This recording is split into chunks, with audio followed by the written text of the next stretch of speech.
bueno, este año el gobierno tiene que hacer algún tipo de plan platita, reactivar la obra pública, alguna cosa, si quiere el año electoral, están todos viendo a ver si hay algún desliz en el frente fiscal. No, nada de eso va a haber.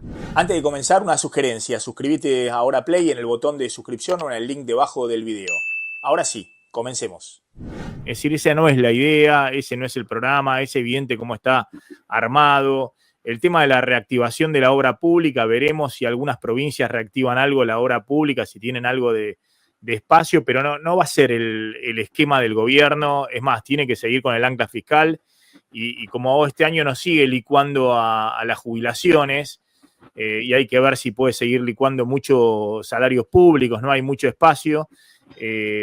Lo que tiene que hacer hoy como ancla fiscal importante, ya lo dijimos, son transferencias a provincia, va a seguir eso súper recortado, transferencias de corrientes y de capital, ahí hay parte de la obra pública que está en el mínimo histórico desde el 2002, eso va a seguir y bueno, hay que ver el tema subsidios, que la idea es ir reduciendo los subsidios con algunos aumentos de tarifa que, bueno, ahí van a estar un poquito por arriba de la inflación, como estuvieron los últimos meses, o más o menos alineado, pero la idea es que los subsidios en el margen también bajen, no tanto como en el 2024, ¿no? Por ejemplo, en los últimos meses, ¿te acordás que los aumentos de tarifa eran 3,5%, 4%, 4,5%, y la inflación en algunos casos iba abajo del 3%? Pero lo que quiero decir es que es bien evidente cuál es el plan económico electoral. Bueno, en un año electoral haces lo que hemos visto, lo vimos durante la convertibilidad. ¿Te acordás cuando se hablaba del voto cuota? En el 95. En el 95 el voto licuadora. Después se vio eso, no quiero tomar el 2013, que también fue año de boom, con tipo de cambio atrasado, de boom de venta de electrodomésticos, de bienes durables y casi 1 millón de autos vendidos en el mercado local. Pero el 2017, por ejemplo, fue otro año así, similar, ¿no? Sobrevaluación cambiaria, eso que te genera el ancla cambiaria, es decir, que el dólar vaya muy por detrás de la inflación, significa que todos los bienes intensivos en dólares tienen que subir mucho menos que la inflación, ¿no? En el 2017 fue muy evidente porque tuviste 24% de inflación y el dólar oficial fue al 5 o 6% ese año. Entonces, junto con el crédito, eso generó también un boom de venta en cuotas de electrodomésticos, de computadoras, de bienes durables en general y de nuevo casi 1 millón de autos vendidos en el mercado local, ¿no? 900 y pico de mil de autos vendidos en el mercado local.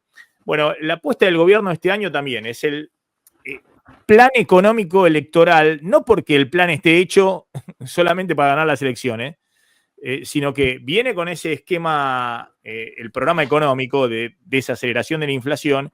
Y como decía el otro día Alejandro Werner, el ex director del hemisferio occidental del FMI, el gobierno, bueno, va a acelerar esta tendencia en el año electoral, dejando en todo caso los ajustes, básicamente, qué vas a hacer con el régimen cambiario para después de las elecciones. Y la tendencia es evidente.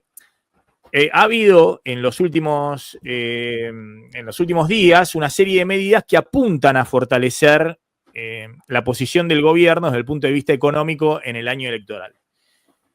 No es casual el tema de bajar el crawling peg del 2 a 1%. Cuando vos bajás el crawling peg del 2 a 1% ahora a partir de la semana que viene de febrero, lo que está generando como señal es eso, que los bienes van a ir muy por detrás del resto de los precios de la economía y en particular los bienes intensivos en dólares, que son los bienes durables, entre ellos los autos.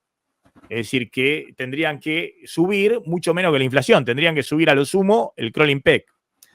A eso le sumo, bueno, la medida del gobierno anunciada ayer por Caputo, que es la rebaja de impuestos para el sector automotor, eliminando el impuesto al lujo en la primera etapa de 40 a 70 millones y después bajándolo a la mitad de 35 a 18 en la segunda etapa.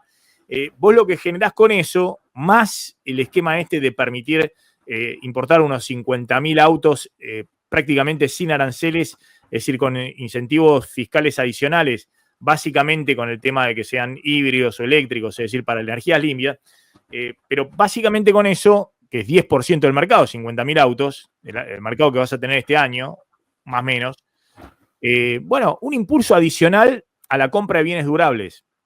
Entonces, este año el mercado automotor en las estimaciones más conservadoras va a subir 20%. Es decir, 400.000 autos te vas a ir cerca de 500.000 autos. Hay otras estimaciones de que podés estar por arriba de eso. Hay algunas estimaciones, por ejemplo, de algunas terminales que están hablando de 550.000 autos este año. Algunas hablan de 600.000 autos, es decir, una suba muy importante en el mercado automotor. ¿Impulsado por qué? Bueno, por precios que tienen que subir menos que la inflación este año, más todo el impulso crediticio. Que para el sector es muy evidente, a eso se le suman también todo el tema de los planes de ahorro y demás, que con el crawling peg del 1%, el auto, que es con lo que se ajustan los precios de los planes de ahorro, tiene que subir a lo sumo 1% mensual. Si venía al 2 o un poquito más hasta ahora, ¿no? A ese combo le sumo lo que anunció el gobierno desde el punto de vista de despejar cualquier duda respecto a tus problemas cambiarios o tus cuestionamientos respecto al tipo de cambio. Y básicamente ahí se inscribe la baja de retenciones con un esquema de liquidación, esto del 95% contra presentación de declaración jurada, integrar a las cerealeras. Y ahora voy a contar, tengo información de las cerealeras de qué negociaron con el gobierno y lo que se quejan, pero básicamente es tráiganme los dólares ahora. Dicen que no, esto de 5.000 millones de dólares, no saben de dónde sale, pero que en un flujo normal entre febrero, marzo y primeros días de abril podría haber unos 5.000 millones de dólares adicionales. Y a eso le sumo todo el tema del canje de deuda en pesos para despejar durante el cronograma electoral parte de los vencimientos de deuda en pesos, 14 billones de pesos, que estamos hablando al dólar libre, estamos hablando de 12.000 millones de dólares, que si no tenías que ir renovándolo todos los meses con distintas licitaciones en el medio del cronograma electoral. Y eso te podía generar, algunos decían, bueno, che, pero ¿por qué no esperaron? Porque si van con el sendero de desinflación, van a bajar la tasa y pueden renovar a tasa más baja. Sí, pero también puede pasar que pueda haber una dolarización electoral en algún momento. Más allá de que todos ahora en las encuestas le da bien al gobierno, puede haber tensión con eso y nadie lo sabe, a la larga tengas que pagar tasas más altas o que pueda haber algún riesgo adicional de dolarización de esas renovaciones en pesos que no se hagan y que presionen sobre la brecha cambiaria. Es decir, el gobierno, pasando en limpio, se quiere garantizar la estabilidad cambiaria total, llevando el crawling al 1% y la brecha totalmente contenida, y ahí juega todo el tema de retenciones, y al mismo tiempo, le da aire a el impulso típico de los años electorales, el impulso adicional en la economía en el sector intensivo de importaciones o intensivo en dólares, que es todo el tema de bienes durables. Hablamos desde computadoras con todo el tema de régimen puerta a puerta o todas las cosas que se pueden en el chiquitaje importar, más el sector más importante y hoy el principal importador, que es el sector automotor, generando la baja de impuestos y un cupo adicional de importaciones. Está claro el esquema.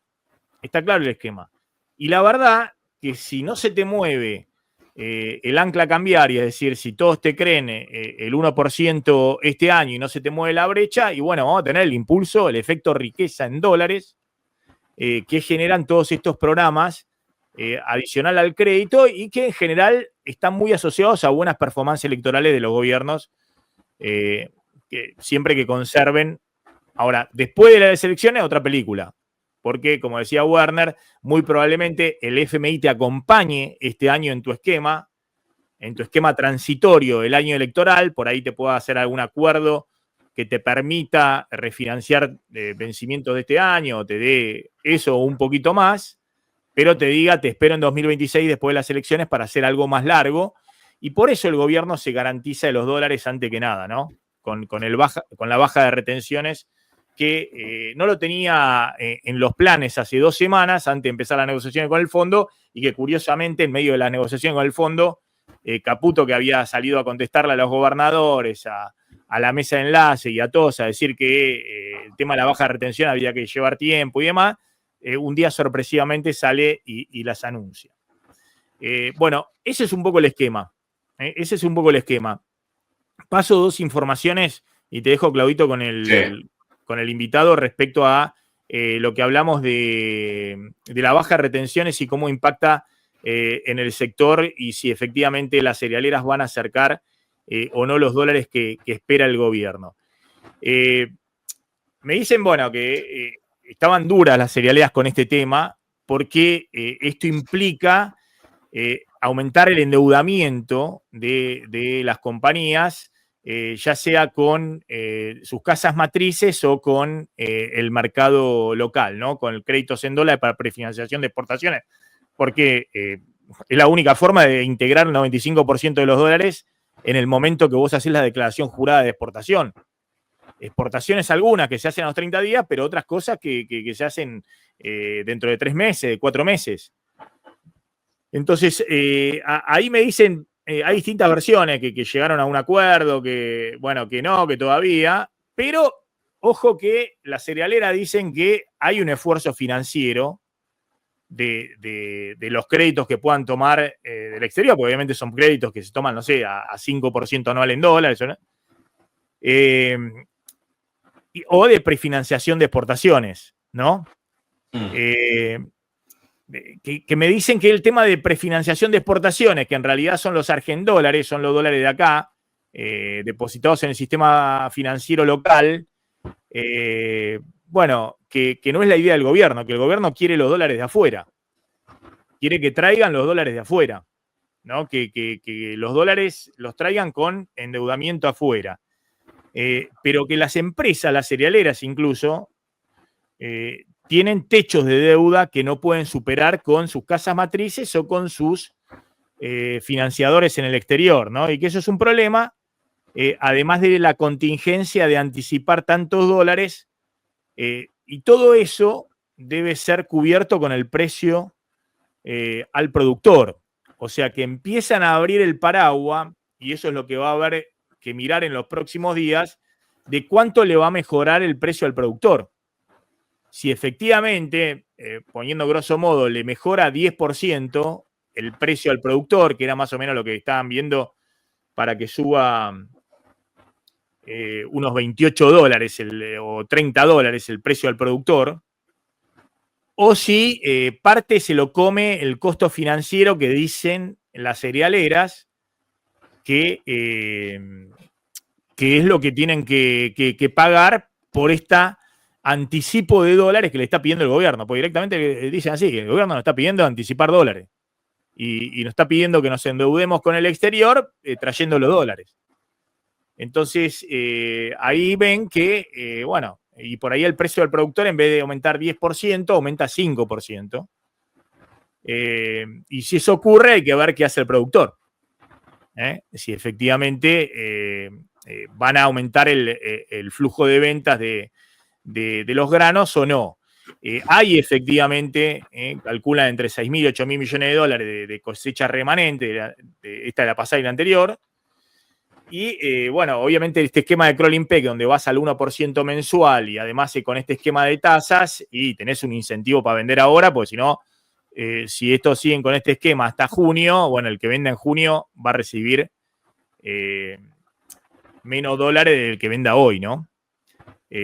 O va a recibir menos pesos con los cuales podría comprar dólares que el que vende hoy, ¿no? Entonces, bueno, hay que ver.